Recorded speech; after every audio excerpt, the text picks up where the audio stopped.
Have you ever been looked at like you were nothing? Like the sum of your life experiences, your struggles, and your heart meant absolutely nothing because of the clothes on your back or the car you drive? We have all felt the sting of judgment. But imagine standing in a room full of people who hold your future in their hands, listening to them laugh at you while your whole world crumbles. That is exactly where Mark stood. He was a struggling single dad, down to his last dollar, humiliated by a panel of corporate elites. They thought he was a joke. They thought he was a waste of time. But what they didn't know was that in less than 5 minutes, the man they were laughing at would be the only person on earth capable of saving their empire from total collapse. Before we dive into this roller coaster of emotion and redemption, if you believe that you should never judge a book by its cover, hit that like button right now. It helps us share these powerful stories with more people. And if you love stories about the underdog winning against all odds, make sure to subscribe and turn on notifications so you never miss a moment of inspiration. Now, let's witness the moment everything changed for Mark. The rain in Seattle didn't just fall, it felt like it was trying to erase the city. For Mark, standing at the bus stop at 6 a.m., the rain felt personal. He pulled the collar of his suit jacket up, but it was a futile gesture. The suit was cheap, a polyester blend he had bought at a thrift store 3 days ago. It was a size too big in the shoulders and a little too short in the legs, but it was the best he could do. He checked his watch, a scratched analog piece that had belonged to his father, and panic tightened his chest. The bus was late. Again.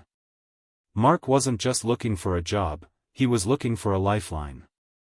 6 months ago, his life had been unrecognizable. He had a home, a savings account, and a wife, Sarah. But cancer moves faster than bank transfers. The medical bills had devoured their savings, the mortgage had taken the house, and the grief had taken the rest. Now, it was just Mark and his 6-year-old daughter, Lily. Lily, who was currently staying with a neighbor because Mark couldn't afford daycare.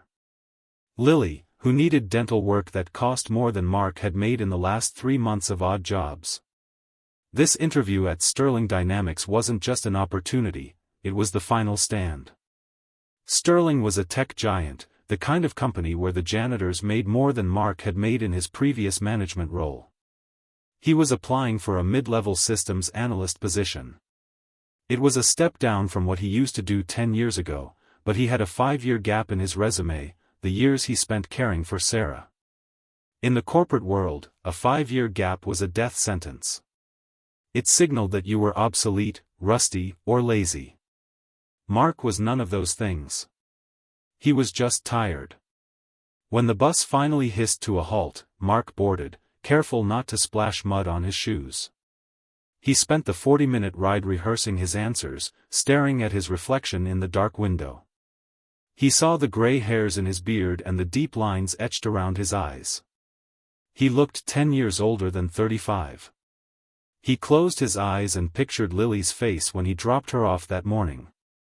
"Good luck, Daddy," she had whispered, pressing a small, crumpled sticker of a star into his palm. "For extra power." He squeezed his hand inside his pocket, feeling the sticky paper. He needed all the power he could get. Arriving at Sterling Dynamics was like entering a fortress of the future. The building was all glass and steel, soaring into the gray sky.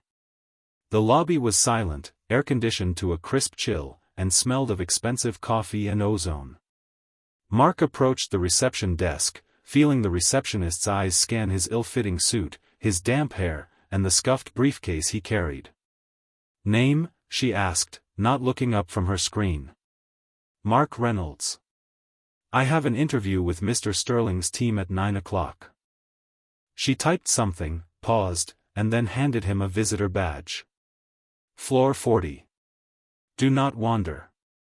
The elevator ride was swift and nauseating. When the doors opened on the 40th floor, Mark stepped into a waiting area that looked more like a luxury lounge. There were 3 other candidates sitting on sleek leather chairs. They looked like sharks. Sharp, tailored navy suits, polished Italian leather shoes, haircuts that cost more than Mark's rent. They were young, perhaps late 20s, radiating an aura of aggressive confidence. They tapped furiously on the latest tablets, reviewing code or stock trends. When Mark sat down, the silence in the room shifted. It became heavy. The candidate to his left, a man with a gold watch and a perfectly knotted silk tie, glanced at Mark's shoes, then up to his frayed collar. He smirked, a small, cruel twitch of the lips, and turned back to his tablet.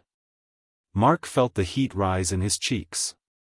He pulled a folder from his briefcase to review his resume, but his hands were shaking slightly. As he pulled the papers out, the sticker Lily had given him fluttered to the floor. It was a bright, neon yellow star, the kind teachers give to kindergartners. It landed face up on the pristine white carpet. Mark reached for it, but the man with the gold watch was faster. He stepped on it, then lifted his foot, peeling the sticker off with a grimace. "I think you dropped your credential," the man said, holding the sticker up by a corner as if it were contaminated. The other two candidates chuckled. It wasn't a loud laugh, it was a soft, suffocating snicker of shared superiority. "It's from my daughter," Mark said, his voice quiet but steady. He took the sticker and put it back in his pocket. "Cute," the man said, wiping his hand on his pants. "Did she help you with your resume, too?" Mark didn't answer. He couldn't afford to get angry. He needed this job. He stared at the wall, focusing on his breathing. Asterisk in. Out. Do it for Lily, asterisk. 10 minutes later, a woman in a severe black dress stepped out. "Mr. Reynolds? They're ready for you." Mark stood up, smoothing his jacket. He walked into the conference room. It was a large room with a panoramic view of the city. At the head of the long table sat Julian, the vice president of operations. Julian was legendary in the industry, brilliant, ruthless, and known for chewing up applicants for sport. Beside him were two HR representatives and a senior engineer.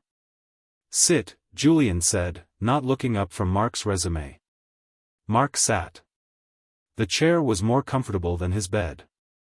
Julian finally looked up. His eyes were cold, calculating. He looked at Mark, then at the resume, then back at Mark. He let out a sigh that sounded like air escaping a tire.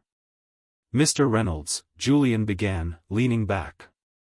"I'm going to be honest.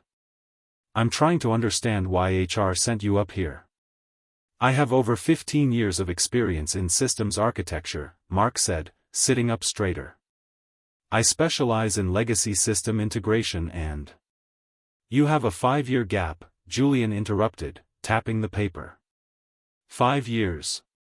In tech, that's a lifetime. The code you knew 5 years ago is basically hieroglyphics now. And Julian gestured vaguely at Mark's attire. "We have a certain image at Sterling. A standard of excellence. I took time off to care for a terminally ill family member," Mark said, his throat tight. "But I've kept up with certifications. I've been coding freelance at night." "Freelance," Julian scoffed. "Building websites for pizza shops?" One of the HR reps giggled. "No," Mark said, his grip on the table tightening. "Optimizing back-end logic for logistics companies." "Look," Julian said, closing the folder. "You seem like a nice guy. A family man. But we need sharks here. We need people who live and breathe this company. Not someone looking for a retirement home because they missed the boat. You're simply not Sterling material." Mark felt the rejection like a physical blow. It wasn't just a no, it was a dismissal of his existence. He stood up, his legs feeling heavy. "I understand," Mark said softly. "Thank you for your time. Don't forget your validation for parking," Julian said, already picking up his phone. "Oh wait, you took the bus, didn't you?" The room erupted in laughter. It wasn't subtle this time. It was loud, barking laughter. The HR reps, the engineer, even Julian. They were laughing at his suit, his poverty, his struggle.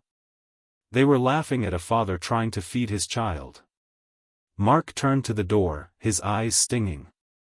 He just wanted to get out. He wanted to disappear.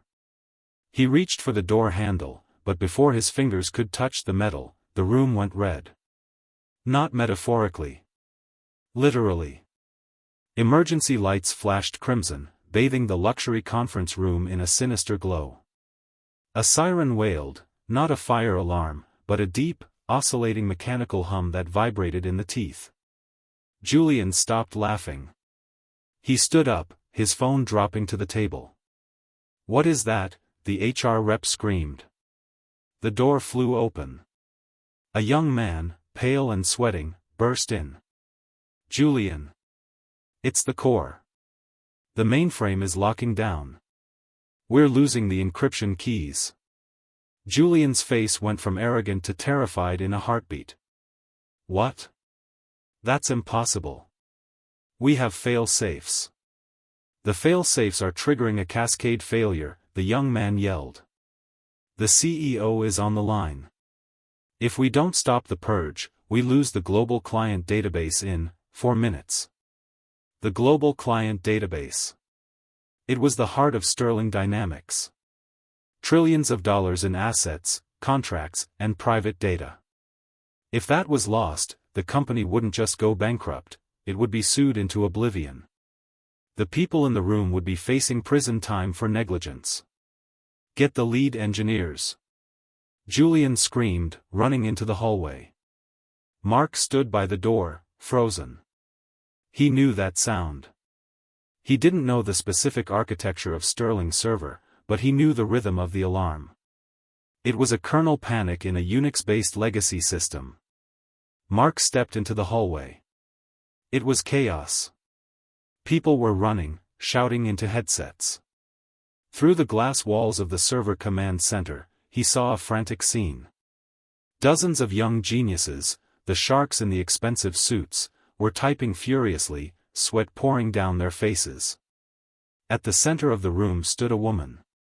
She was older, with silver hair and a presence that commanded gravity. It was Eleanor Sterling, the CEO. She wasn't screaming.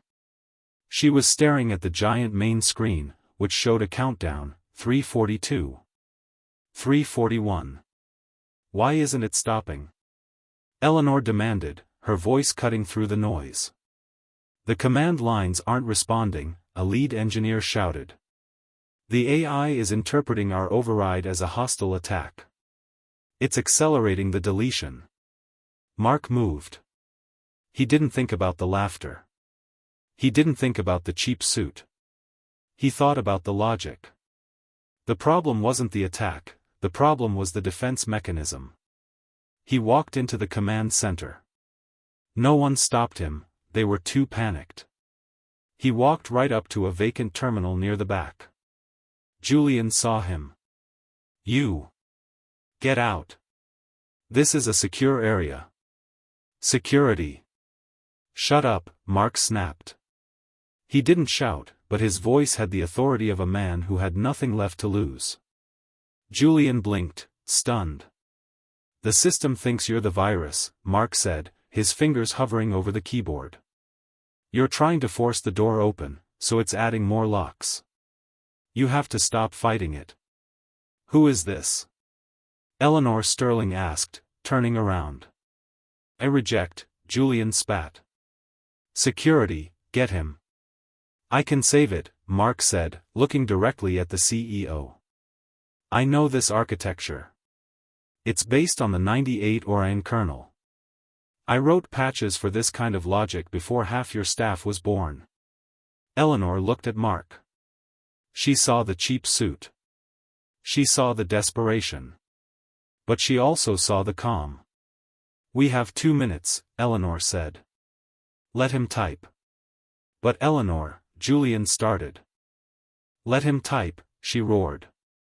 Mark cracked his knuckles. He closed his eyes for a split second, visualizing the code. He didn't try to override the system. Instead, he opened the command line interface, the black screen with the simple white text. The old way. The young engineers were trying to use the graphic interface, the modern tools. Mark went to the root. He began to type. His fingers flew. He wasn't writing code, he was writing a lullaby. He was telling the system to sleep. He inputted a recursive loop command, a trick used in old servers to pause a process for maintenance without shutting down the power. The countdown on the big screen ticked down. 1:15. 1:10. Mark hit a snag. The system demanded a secondary authorization. "I need a bridge key." Mark shouted. "Give me a localized prime number sequence, now."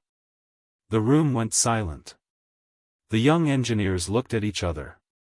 They used automated generators, they didn't know how to calculate a prime sequence manually on the fly.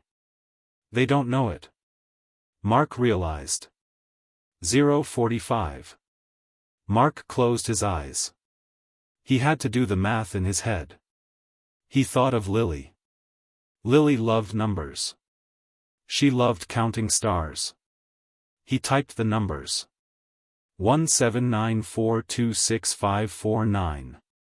He hit enter. The screen flashed red. Then, it blinked. The countdown stopped at 0:03. The red lights turned off. A soft, blue, system secure message appeared on the main screen. The humming stopped. The room fell into a silence so profound you could hear the rain hitting the glass 40 floors up. Mark exhaled, his shoulders slumping. He stepped away from the terminal. His hands were trembling again. He turned to leave. He had done what he could. Now, he would go back to the bus stop. Wait. The voice was quiet, but it stopped him dead. Eleanor Sterling walked through the crowd of stunned engineers. She stopped in front of Mark. She looked at his cheap suit. She looked at the water stains on his cuffs. Then she looked him in the eye. "You just saved this company $400 billion, she said. It was a recursive loop error, Mark muttered, feeling awkward. The Orion kernel gets moody if you push it too hard. Julian pushed his way to the front, trying to salvage his ego. Well, yes, a lucky guess. We were about to try that. I think we should escort Mr. Reynolds out now, he's violated several security protocols. Eleanor turned to Julian. The look on her face could have frozen the sun. Julian, she said. Pack your things. Julian froze. Excuse me? You dismissed the only person in this room who knew how to turn off the lights, she said. And you nearly cost me my company because you were too arrogant to listen. You are fired. Get out. Julian opened his mouth, closed it, and then turned, walking away through the sea of staring employees. Eleanor turned back to Mark. What is your name? Mark Reynolds. Mr. Reynolds, Eleanor extended her hand. I don't know what position you applied for, but it's not the one you're getting. Mark shook her hand. I just needed a job as an analyst. No, Eleanor smiled. We need a chief technical officer for our legacy division. It seems we have neglected our foundations for too long. The salary is $250,000 a year, plus stock options. Does that sound acceptable? Mark felt the room spin. $250,000. He could pay the debt. He could buy a house. He could fix Lily's teeth. He could buy her 1,000,000 stickers. Tears welled up in his eyes. He didn't care who saw them. Yes, he whispered. Yes, ma'am. Good, Eleanor said. Can you start tomorrow? Or do you need to go buy a better suit? Mark laughed. A real laugh.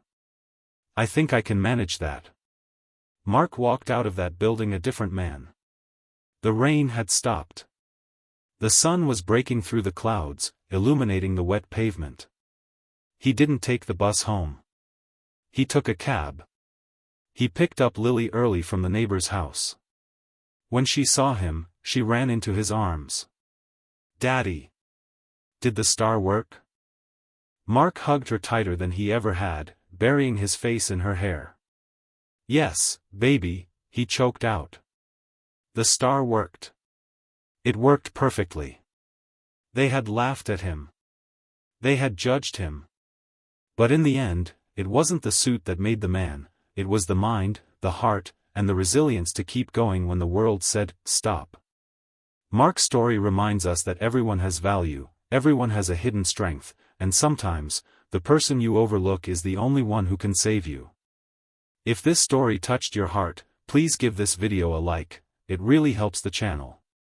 And don't forget to subscribe for more stories about triumph, justice, and the power of the human spirit. Remember, never give up, because your moment might be just one heartbeat away. Thanks for watching.